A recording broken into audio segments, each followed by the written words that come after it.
Hey, it's me.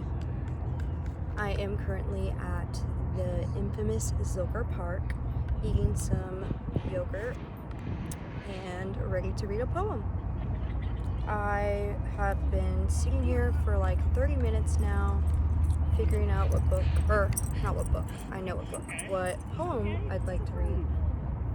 Yeah, wow, you're standing up. There's tons of dogs around and I love it.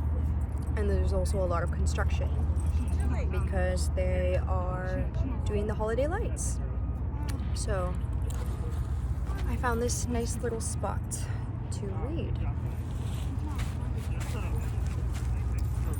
So here we go. Today's poem is going to be from the same book, Violet Bent Backwards Over the Grass by Lana Del Rey, as I had mentioned. This one I don't remember reading initially, so it's very interesting because I don't remember. And I'm debating if I should read with glasses or with not. I feel like my facial expression might be different. I don't know. Or if that even matters. And my OCD is killing me because I want it to be like straight. But oh well, whatever. Honestly, whatever. But yeah. This one is titled, Thanks to the Locals. I ran away from you to Lake Arrowhead. I didn't tell you where I was going. I knew I had a 24-hour grace period before you were done making your film.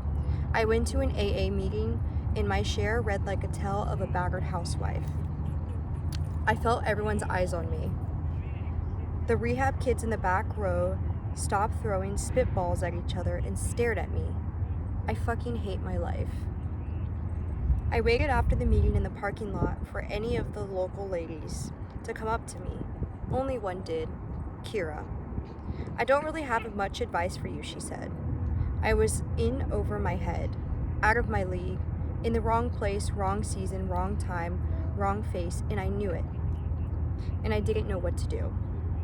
You asked me to marry you. You said your mother was dying and you couldn't fathom your life without a woman in it.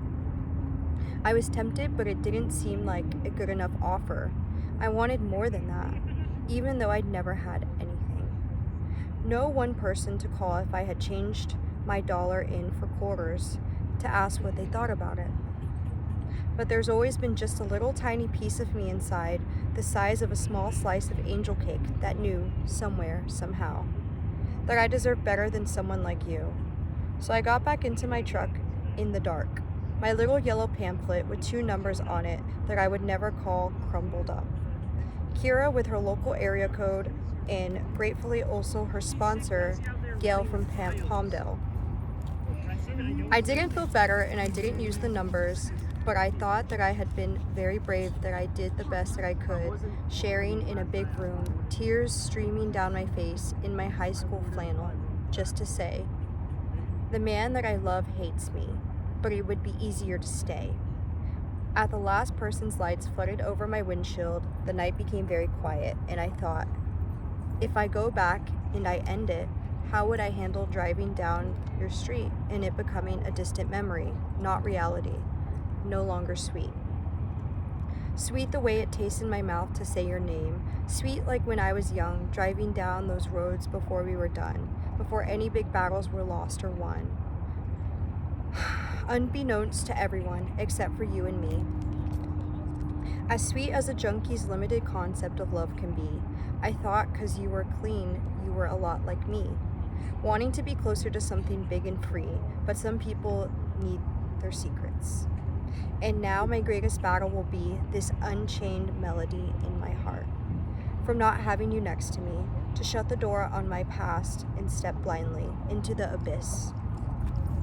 No destination intact, the only direction set in the compass to move forward. So I drove back and forth on the rim of the world highway, and the beauty of its name reminded me.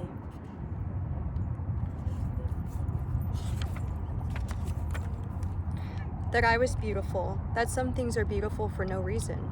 Not everyone needs to pretend to love their girlfriend just because their mother is dying or because they're afraid of a change in season.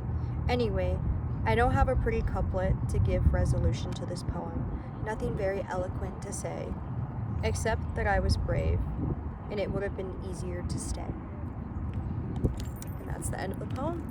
There's also this picture directly next to it, and I think that's really nice.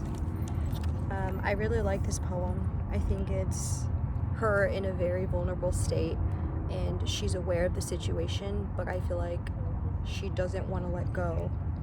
Because when she says, you know, just to stay, the man that I love hates me, but it would be easier to stay.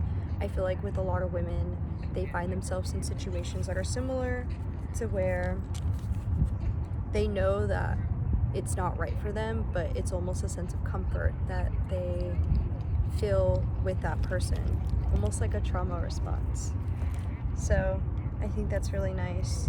And again, with her going to the meeting and everything and sharing that, and, you know, knowing the solution to it, but still continuing to give in to this thing that is no longer serving her. I think it's a very nice poem. And again, I don't recall reading it in the first place, so I think that's very interesting. Because now that I read it again, a second time, I feel very drawn to it, and I will definitely be dissecting it. But yeah, just wanted to come on here and say thank y'all very much for watching. It means a lot to me, even though I may be a little weird. I don't know. I feel like I'm awkward.